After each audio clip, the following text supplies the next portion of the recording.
Пратениците едногласни дека е потребна итна забрана на употреба на пиротехнички средства во затворени простории, присуство на малолетници во кафулиња и дискотеки по полноќ.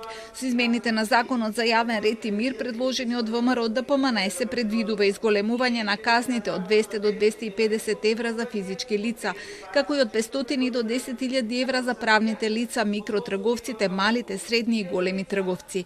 Истата казна е предвидена и за правни лица за неовластено пукање од огнено оружје, употреба на пиротехнички средства или сличен експлозивен и лесно запалив материјал, неовластени огномети, факелијади и слично на јавни места.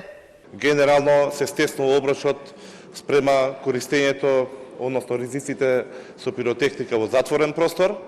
Исто така, со законот се предвидуваат и механизми и регулатива со која што на прекршителите глобите се зголемуваат, некои се двојни. За оние со повторени прекршоци дури се предвидува и мерка притвор. Исто така мораме да укажеме дека со законот и полицијата ќе добие зголемени надлежности при постапувањето и при спречувањето и превенцијата на наследни вакви случаеви.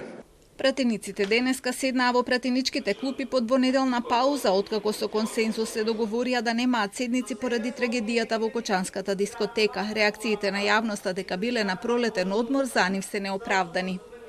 Собранието 2 недели немаше седници.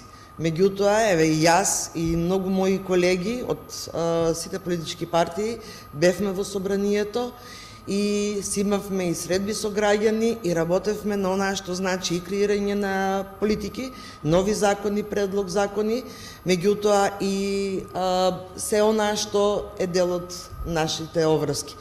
Така да онаа теза дека сме биле на одмор не е вистина. Во набиената агенда денеска мнозинството ги стави вон сила измените на Законот за пензиско и инвалидско осигурување со кои пензиите требаше да се зголемуваат со фиксен износ. Од септември годинава се враќа старата методологија на пресметување на порастот според движењето на индексот на трошоците за живот во висина од 50% и порастот на просечно исплатената плата на сите вработени во висина од 50%.